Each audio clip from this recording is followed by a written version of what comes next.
حلقتنا اليوم هي تكملة لحلقتنا اللي فاتت عن فيلم المومياء لشادي عبد السلام إنتاج 1969. وبعد كلامنا في الحلقة اللي فاتت عن المخرج وأفكاره والسيناريو والبنى بتاعه والأفكار اللي بيعرضها، توقفنا عند تساؤل: شادي عبد السلام عبر عن ده بصريا إزاي؟ قبل ما نجاوب على السؤال ده لازم نشير لمعلومة هامة، هو إن شادي عبد السلام كان مهندس معماري ورسام وعمل كمهندس ديكور سينمائي قبل اتجاهه للإخراج، وده كان له تأثير كبير قوي عليه كمخرج. هو كان هاوي للرسم، ده هيديله حس قوي بالتكوين في الصورة والألوان والإضاءة، وبيساعده على خلق صورة معبرة فيها جماليات. كمان يساعده في اختيار ديكور وأزياء متناغمة مع باقي عناصر الصورة بتاعته. وكونه كان مهندس معماري في الأصل واشتغل مهندس ديكور قبل ما يتجه للإخراج، ده أعطاه فهم أكبر وأعمق لعناصر المكان وإزاي يستغلها، زي المساحة اللي تفرق كتير في حركة الممثلين والكاميرا وتخليه أكثر قدرة في جعل المكان شخصية في حد ذاتها تخدم القصة، وإزاي يستغل المكان في التعبير عن حالة الشخصيات والأحداث. وكمان ده بيخلق حالة أعلى من التفاهم بينه وبين مدير التصوير ومهندس الديكور، وده يخلينا نشوف أفلام بصريا أعلى. كل ده انعكس على شادي وعلى أسلوبه كمخرج، بالذات في فيلم الموميا. التكوينات في الفيلم كانت مصممة بعناية شديدة، وده ناتج زي ما قلنا لأن المخرج كان هاوي للرسم ومهندس ديكور ومعماري أصلا. مشهد اللقاء بين الأخ الأكبر والأعمام في بيت الأسرة، الأخ على يمين الكادر في مواجهة الأعمام اللي على يسار الكادر، والأم في المنتصف بين الاتنين. تكوين يعبر عن العلاقات بين الشخصيات، كل طرف في جانب يواجه الآخر بوجهة نظر مختلفة. ميزانسين مشهد عظيم، أول لقطة في ممر والأخ الأكبر بيدخل الحجرة وقطع ونيس مصدوم بيتساءل في مونولوج داخلي إن معرفة السر أو الجهل بيه ذنب، وهنا قطع في الحجرة والعم بيستنكر كلمة ذنب ويدخل الأخ الأكبر في مواجهة الأعمام. مشهد فيه شريط صوت ومونتاج وحركة ممثلين بيؤدوا إلى تكوين بيخلق لنا كادر معبر عن العلاقات بين الشخصيات والخلاف بينهم. وهنلاحظ إن ونيس بره الكادر في الممر مش في الحجرة. ليه؟ عشان ونيس لسه مش عارف يتصرف إزاي، حائر، عكس الأخ الأكبر اللي محدد موقفه. في نفس المشهد بنشوف زوم إن على العم وهو بيقول إن معرفة السر بيخليك شخص آخر مختلف عن أي حد في القبيلة، وقطع ونيس في الممر زوم أوت عليه بيسمع كلام العم عن إن السر أغلى من حياة أي فرد في القبيلة. بعد كده قطع وزوم إن على العم وهو بيقول إنه شايف الأخ الأكبر خايف مش قوي كما هو منتظر منه. القطع والزوم اوت على ونيس بيأكد ويوضح خطورة معرفة السر والحيرة والمعضلة اللي واقع فيها ونيس. هنلاحظ حاجة إن صوت العم اتغير لما حصل زوم أوت على ونيس، أصبح فيه نوع من الصدى الخفيف، وده بيخلي الصوت له تأثير مخيف شوية، وده بيكثف الإحساس بالمعضلة اللي فيها ونيس. اتنفذ بشكل هايل من اللي سجل الصوت في مصر المهندس نصري عبد النور، ومن استوديو اللي عمل المكساج في إيطاليا. في نفس المشهد العم بيقول للأخ الأكبر إن أبوه لو كان عايش كان هيفضل إنه يشوفه ميت. هنا الأخ بيتحرك ويلف والكاميرا تتحرك معاه ويبقى خلف الأعمام، وبيقول لهم إن الكلام ده ما يخوفوش، وإن المفروض هم اللي يخافوا من أولادهم لما يعرفوا إن حياتهم قائمة على سرقة القبور.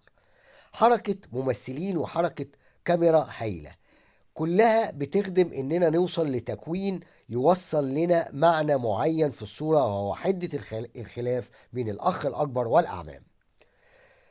كل حركة ممثلين وكاميرا مع المونتاج في الفيلم ده كلها بتتناغم عشان تخلق لنا صورة شديدة التعبير عن معنى مهم في الفيلم، وده اهم ما يميز الموميا، وكان واضح جدا في المشهد ده، وعشان كده كان لازم نركز عليه جدا. عندنا مشهد اكتشاف السر لما الأعمام بيفتحوا تابوت ويمزقوا القماش اللي ملفوف فيه الموميا. بنشوف كلوز أب على وش ونيس، وعلى وشه تعبيرات صدمة واضطراب، وفي استغلال للإضاءة المهتزة اللي مصدرها شعلة على وشه. هنا شادي عبد السلام دخلنا في تفاصيل فتح التابوت بشكل لما نراه هنجده صادم، عملية نبش قبور بشعة، وبيورينا تأثير ده بالكلوز اللي على وش ونيس. وفي نفس المشهد هيتم تكثيف البشاعة دي في لقطة نزع القلادة لما يلاقوها معلقة في رقبة الموميا، وبيتم كسر الرقبة باستخدام بلطة، في تركيز على استخدام البلطة لتكثيف الإحساس بالبشاعة. وبعد كده بتترفع القلادة اللي فيها عين كأنها بتنظر لينا. استخدام القلادة على شكل عين كان مقصود، وبيبان بعد كده في مناقشة العم مع ابن الأخ لما قال له إن قطعة الدهب دي كأنها عين بتطاردني. استخدام القلادة اللي على شكل عين وتوظيفها في التكوين بالشكل ده كان بيكثف جدا الإحساس بالجرم. لما يلمح أحمد كمال ونيس أول مرة بيصفه إنه شبه تمثال قديم عاد للحياة. وبعد كده ونيس بيقابل ابن الوادي في أطلال معبد، بيتكلموا عن التماثيل الضخمة اللي بلا وجه ونظرتهم لراس تمثال ضخم. وسؤال من ابن الوادي لونيس إذا كانت الأطلال دي ما كانتش بتخوفه، قال إنهم رفاق طفولته، كان بيلعب مع أخوه في المكان ده. وبنشوف تأملهم لقبضة يد ضخمة واتبعهم الكاميرا وهو ماشيين وسط المعبد بيتساءلوا تساؤلات عن الناس اللي بنوا كل ده. المشهد مهم لأنه ربط بين التاريخ الغايب، قضية شادي عبد السلام الرئيسية اللي اتكلمنا عنها في الحلقة السابقة، ومعضلته الأخلاقية حول الموتى وهم مين. المشهد بيمهد لنا لما يكتشفه ونيس بعد كده عن حقيقة من بنوا الأطلال دي. في استغلال رائع للمكان، تجول الشخصيتين في المكان ومتابعة الكاميرا ليهم مع شريط الصوت كان معبر جدا عن كل ما ذكرنا. مشهد يبين ازاي شادي عبد السلام وظف المكان والمساحة والحركة سواء ممثلين او كاميرا صح. وناخد بالنا من وصف احمد كمال لونيس انه اشبه بتمثال عاد للحياة، وكلام ونيس عن أطلال المعبد إنهم رفاق طفولته اللي كان بيلعب وسطهم. كل ده مهم لأنه بيبين لنا حتى لو كان التاريخ غايب بيظل هناك خيط يربط بين الماضي والحاضر. في مشهد اللقاء التاني بين ونيس وابن الوادي ومعرفة ونيس حقيقة الموتى، هنلاحظ في البداية إن في تركيز على النقوش اللي في الحوائط، ولما يسمع كلام ابن الوادي عن حقيقة الموتى بيسند على الحائط على النقوش وبيقول إن الكلام ده بيخلي الأحجار تنطق لحد ما يخرج من الممر بعد ما عرف الحقيقة وهو في مواجهة مع الحوائط ونقوشها. وبنشوف حركة كاميرا على نقوش الحوائط يشعرنا إنها بتتكلم، ولقطة من أعلى لونيس في مواجهة الحوائط، لقطة بتبين لحظة اكتشاف الحقيقة واستنارة البطل ومعرفته بما كان غايب عنه. بعد كده بنشوف ونيس في مواجهة قبر والده بعد ما عرف الحقيقة وقبل قراره انه يكلم الافندية، وهو اشبه بمواجهة نهائية مع تراث والده. والمشهد ده اتكرر قبل كده لما خرج من المغارة بعد ما عرف السر، جري يجري ووقف في مواجهة مع قبر الاب. تكرار اللقطة كانت تجسيد لأزمة ونيس ومعضلته في مواجهته مع تراث والده. مفيش لقطة في الفيلم ده ملهاش مغزى أو هدف، وده بيميز الموميا جدا. مشهد اكتشاف المومياوات في المغارة مهيب، بيرجعنا لبداية الفيلم لما ذكرت البردية اللي بتتكلم حول ضياع الاسم بيؤدي لضياع الروح. تذكر أسماء المومياوات هو بمثابة رجوع روحها وانتهاء عذابها، وده بيعادل فكرة معرفة التاريخ الغائب وإيصال إنسان اليوم بإنسان الأمس، ودي قضية شادي عبد السلام الرئيسية. تصوير رائع وإضاءة هايلة في مشهد مصدر الإضاءة فيه مشاعل وكشافات، وهنا بنلاحظ إن الألوان صاحية جدا في المشهد ده بشكل مختلف عن باقي الفيلم. وبعد كده خروج المومياوات في موكب مهيب اتعبر عنه في مشاهد لونج شوت رائعة، وبنشوف رد فعل القبيلة واكتشاف أبناء عم ونيس إن حياتهم كانت على نهب القبور وصدمتهم في ده في لقطة فيها تكوين رائع. ومواجهة العم مع ابنه لما يقول له الموتى أهذا عيشنا، نفس الكلمة اللي قالها ابن الأخ للعم قبل كده. بس حاجة في الفيلم ده المشاهد كلها لقطات تكويناتها دقيقة ومعبرة بتاخد وقتها، وحركة الممثلين كلها بتخدم ده، وكل ده بياخد وقته على الشاشة بإيقاع منساب جدا ومنتظم ومتماسك وماشي مع الدراما اللي بنشوفها اللي فيها معضلة أخلاقية للبطل وقضية هامة تتعلق بالتاريخ والهوية. احنا قدام مخرج مش صاحب حرفة وتمكن من أدواته بس، لكن مخرج في فيلمه الأول صاحب لغة سينمائية متفردة خاصة بيه هو، وده مش موجود عند مخرجين كبار في السينما المصرية. عندهم حرفة وتمكن من أدواتهم، لكن أسلوب ولغة سينمائية متفرد بيه وحده ده ما شفناهوش إلا مع شادي عبد السلام. وده يفهمنا تحمس مخرج عظيم زي روسيليني له، وليه مخرج عظيم آخر زي مارتن سكورسيزي قرر يرمم الفيلم ده. ومارتن سكورسيزي كان له رأي في الفيلم، كان بيقول: الفيلم يتمتع بنبرة غير عادية للغاية، مؤثرة وشاعرية، مع إدراك عميق للزمن وما يحمله من حزن. الإيقاع مدروس بعناية، وحركة الكاميرا تكاد تكون شعائرية، والأماكن القاحلة، واللغة العربية الفصحى المستخدمة في الصوت، والموسيقى التصويرية المقلقة التي وضعها المؤلف الإيطالي العظيم ماريو ناشيمبيني، جميعا تعمل في تناغم مثالي وتسهم في الشعور بحتمية القدر.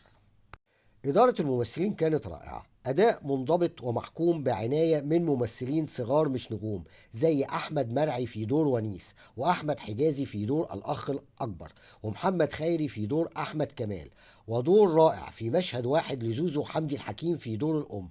ولا ننسى عبد المنعم أبو الفتوح في دور العم، وشفيق نور الدين في دور تاجر الآثار، مع الظهور المميز لنادية لطفي. وهنلاحظ ان تم اختيار ممثلين بملامح حادة ببشرة تميل للسمرة، ملامح مصرية للغاية جاية من صعيد مصر. عبد العزيز فهمي مدير التصوير عمل تحفة، التصوير والإضاءة في المشاهد الداخلية خاصة في المغارة كانت مذهلة، والتصوير من العناصر المميزة جدا في الفيلم اللي كانت دايما بتلفت نظر أي حد يشوفه. بالنسبة للديكور، شادي عبد السلام استعان بتلميذه صلاح مرعي، وعمل معاهم كمان أنسي أبو سيف، اسمين أصبحوا بعد كده من أكبر الأسماء في الديكور في السينما المصرية. الموسيقى التصويرية في الفيلم كانت لماريو ناشيمبيني، وهو مؤلف موسيقى تصويرية إيطالي كبير جدا، وأظن إن الاستعانة به كانت عن طريق روبرتو روسيليني اللي اشتغل معاه. الموسيقى كانت مختلفة وتشعرك بقلق متناسب مع معضلة ونيس الأخلاقية، وأحيانا كانت أشبه بأصوات أكتر منها جمل موسيقية تقليدية عشان تكثف مشاعر معينة، وده جعلها غير عادية مش بس بالنسبة للسينما المصرية لكن للسينما في العالم. شريط الصوت في الفيلم كان مش طبيعي، عندنا استخدام لأصوات الرياح كتير في الفيلم، والريح ليها استخدام في الدراما كتعبير عن الوحدة، القلق، الحيرة، التوتر، الغموض، القدر، زي ما في مسرحيات شكسبير مثلا. وده كان استخدامها في الفيلم وتم توظيفها صح جدا. وعندنا المزج بين الحوار والمؤثرات الصوتية والموسيقى كان هايل قوي، وده كله اتعمل في الاستوديوهات الإيطالية بفضل روبرتو روسيليني. آخر عنصر أتكلم عنه هو المونتاج. سكورسيزي وصف الإيقاع في الفيلم إنه مدروس بعناية، وأنا مش هزود عن كلامه، وعشان كده ما كانش في حد يقدر يعمل الإيقاع المدروس والمنساب ده والشاعري ده إلا كمال أبو العلا، المونتير الكبير اللي اتكلمت عنه قبل كده في شغله في باب الحديد مع يوسف شاهين. كل اللي قلناه ده أظن يشرح لنا ليه الموميا هو أعظم فيلم مصري وعربي ومن كلاسيكيات السينما في العالم. شادي بعد كده عمل أفلام تسجيلية وروائية قصيرة رائعة زي الفلاح الفصيح وجيوش الشمس، وده أحلى حاجة اتعملت عن حرب أكتوبر، وفيلمه الروائي القصير الرائع كرسي توت عنخ آمون الذهبي. وجهز شادي فيلمه الروائي الطويل التاني مأساة في البيت الكبير أو أخناتون، وكتب السيناريو، والفيلم كان جاهز للتنفيذ لكنه لم يجد تمويل له، عشان كده لم يرى الفيلم النور. وتوفى شادي سنة 1986، وخسرت السينما في مصر والعالم مخرج كبير كان ممكن يدينا أكتر بكتير، لكن يكفيه إنه عمل لنا الموميا، أعظم فيلم مصري وعربي ومن كلاسيكيات السينما في العالم. وإلى اللقاء في الحلقة القادمة، وما تنسوش الاشتراك في القناة.